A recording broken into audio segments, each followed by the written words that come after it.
जय हिंद दोस्तों, मैं बलराम कुमार और बलराम स्टडी एकेडमी में आप सभी का स्वागत है। आज हम आप लोग के बीच में पढ़ने वाले हैं भारत के पूर्व राष्ट्रपति और मिसाइल मैन के नाम से मशहूर डॉक्टर एपीजे अब्दुल कलाम के बारे में, उनके जीवन के बारे में देखेंगे। वो क्या क्या उनके उपलब्धियां रही तो हम लोग देखेंगे एपीजे अब्दुल कलाम के बारे में। तो डॉक्टर एपीजे अब्दुल कलाम का पूरा नाम था doctor Abul Pakir Zainul Abdeen Abdul Kalam. Doctor APJ Abdul Kalam का पूरा नाम अगर आपसे पूछा जाए तो क्या है, तो डॉक्टर अबुल पाकिर जैनुल अब्दीन अब्दुल कलाम। और इनका जन्म हुआ था कहाँ? 15 अक्टूबर 1931 को रामेश्वरम, जो तमिलनाडु में पड़ता है। इनका जन्म कब हुआ था? तो 15 अक्टूबर 1931 को रामेश्वर तमिलनाडु में। और वो जगह का नाम है धनुषकोटी। धनुषकोटी का संबंध तो जानते हैं कि धनुषकोटी का संबंध भगवान श्री राम से है। जब लंका से आ रहे थे तो उस जगह उन्होंने समुद्र सेतु को तोड़ दिया था, उसी जगह का नाम पड़ा था धनुषकोटी। तो अगर आपसे पूछा जाए कि डॉक्टर एपीजे अब्दुल कलाम का जन्म कब हुआ, तो 15 अक्टूबर 1931 को रामेश्वरम है, एक जगह है वहां पर। और गांव कौन सा था? धनुषकोटी था।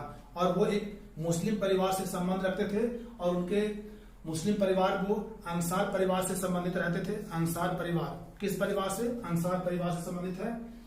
और उनका जो प्रसिद्धि था, किस क्षेत्र में प्रसिद्धि मिला, तो प्रसिद्धि है भारतीय मिसाइल के कार्यक्रम के जनक। वो क्या थे? भारतीय मिसाइल मैन कार्यक्रम के जनक। उनके पिता कौन थे? तो जैनुल अब्दीन थे उनके पिता। वो उनके परिवार थे जो मछली पालन से संबंधित रखते थे। उनका काम था मछली पालन से, लेकिन ये बचपन में इन्हें बहुत कष्ट का सामना करना पड़ा था। और उन्हें 5 भाई और 5 बहन थे। 5 भाई और 5 बहन थे। उन्हें बचपन में अपने जीवन के संघर्ष के दिनों में उन्हें अखबार बेचने का कार्यक्रम करना पड़ा था भारत के पूर्व राष्ट्रपति एपीजे अब्दुल कलाम के। और उनका पद था, वो भारत के 11वें राष्ट्रपति थे।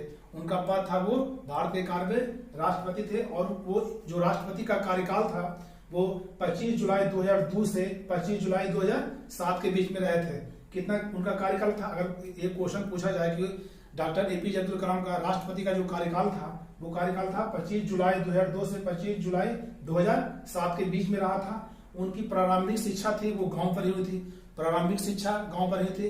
और शिक्षा कहाँ कितना ग्रहण किए थे? तो शिक्षा का स्तर था जो वो स्नातक था। वो शिक्षा कहाँ तक? स्नातक ग्रहण किए थे। और उच्च शिक्षा के लिए वो विद्यालय कौन था? Madras institute of technology. उच्च शिक्षा के लिए कौन था? तो मद्रास इंस्टीट्यूट ऑफ टेक्नोलॉजी। और जहां तक उनकी भाषा की बात है, अगला पॉइंट है भाषा। तो भाषा वो तो तमिलनाडु के तो तमिल भाषा तो उनका एक मातृभाषा हो गया। और वो हिंदी अंग्रेजी के भी बहुत अच्छे जानकार थे। भारत के राष्ट्रपति और मिसाइल मैन के जनक, उनके प्रसिद्ध पुस्तक भी है, जो पुस्तक हमेशा एग्जाम में पूछे जाते हैं, जिसमें आपको सबसे पहले उनका जो जीवनी है wings of fire. Wings of fire पूछा जाता है कि विंग्स ऑफ फायर के लेखक कौन है? तो विंग्स ऑफ फायर के लेखक कौन है? Doctor APJ Abdul Kalam. और उनका दूसरा किताब है टर्निंग पॉइंट। टर्निंग पॉइंट इनका दूसरा किताब है। ध्यान रखिएगा कि विंग्स ऑफ फायर उनकी जीवनी है। विंग्स ऑफ फायर क्या है? उनकी जीवनी है। और अगला किताब है India 2020 a vision for the new millennium. ये उनको भारत को सशक्त करने से संबंधित किताब है। कौन? India 2020 a vision for the new millennium. और अगला किताब है क्या? हम होंगे कामयाब। हम होंगे कामयाब। ये जो इतना किताब है, ये इनके प्रसिद्ध किताबों का नाम है।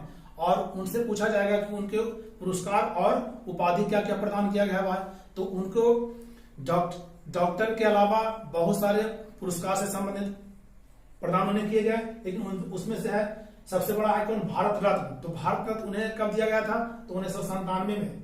1997 में कब दिया गया था भारत रत्न? एपीजे अब्दुल कलाम को भारत में कब दिया गया था? 1997 में। और पद्म विभूषण 1990 में ही सम्मानित किया गया था। पद्म विभूषण ये भारत का दूसरा सबसे बड़ा सम्मान है। पहला तो सबसे बड़ा सम्मान कौन है? भारत रत्न है। और तीसरा सम्मान था पद्म विभूषण। पद्म विभूषण 1981 में ही इन्हें प्रदान किया गया था। और वो परमाणु कार्यक्रम जो हमारा हुआ था 1974 में, पहला परमाणु परीक्षण 1974 में, उसके भी मतलब सदस्य थे, मेन वैज्ञानिक के रूप में थे।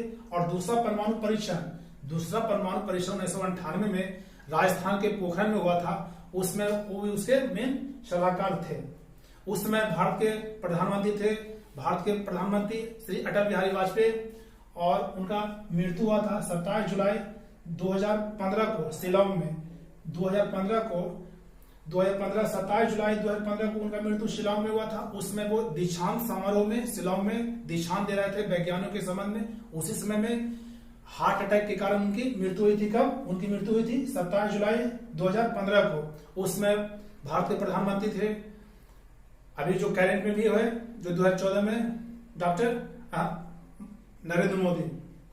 और आपके लिए एक सलाह के लिए आपके नोट में यहां तैयार किए हैं कि डॉक्टर कलाम सर भारत के विकास स्तर को 2020 तक विकास के क्षेत्र में अत्याधुनिक करने के लिए एक विशेष सोच प्रदान की थी। उनका सोच ये था कि 2020 तक भारत को एक नए ऊंचाई के शिखर पर पहुंचाना है, लेकिन दुर्भाग्य है कि वो 27 जुलाई 2015 को ही उनके हार्ट अटैक के कारण उनकी मृत्यु हो गई।